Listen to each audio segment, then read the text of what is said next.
Now, everybody, tell the audience about your worst date. And let's start with Marsé. Is this the worst first date or just the worst date in general? Tell us about whatever worst date you would like to share.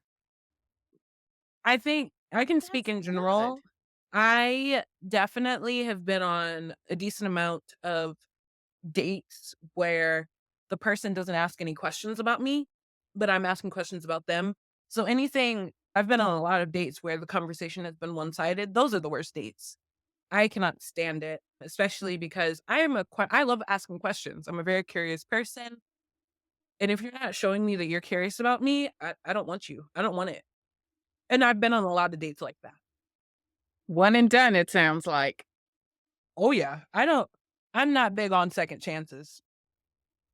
Not when it comes to date, at least. Other things, maybe I'm pretty gracious and merciful, but when it comes to first dates, no. Stacey, tell us about a worst date. First, this one was a language barrier one. More so you constantly have to say, okay, wait, repeat that.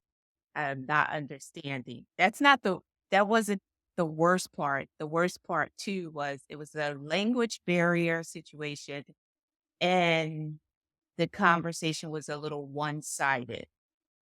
So just imagine someone just talking excessively about themselves and you're struggling to understand to what they're saying. And on top of that, this really was a bad date. On top of that, there was interruptions with a phone calls. There was multiple phone calls during the date. I literally left the date. I was not there when he came back from a phone call. I left the club type restaurant and went to my car and drove on home. Wow. Pay attention to me. Pay attention. Good point. Good point. So Marcy, I was you, the rebellious advocate. Like one and done, no second chances. Wow. No second chances. All right. How about you, Orvin? Tell us about your worst date. Probably the worst date, and this is gonna take y'all for a little loop because I was like, I was sitting here, oh, that was a really bad date. My worst date was because I was out on a date with somebody I was cheating with, and I ran into a family member of the person that I had a serious relationship with.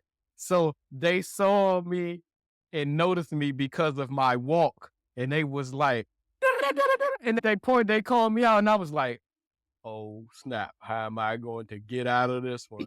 Now, granted, the person I was on the date with knew that I had somebody else, but Oh, to no woman does it ever feel good to know that you are a side chick, that you are second best, and that you are not the one in that very given moment.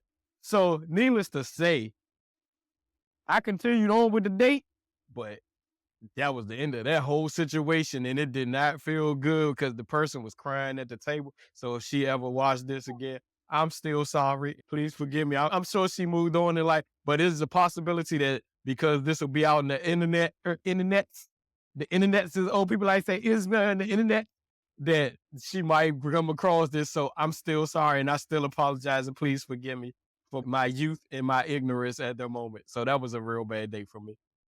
But I thought black men don't cheat. Oh, you really gonna ooh, pull my car from an earlier oh, episode? And guess what? whoa, I don't cheat no more. So black men don't cheat. no more, man, no more. No more, right? Oh, And no more. Thank you, Shenanigans Inc. And no more. I don't.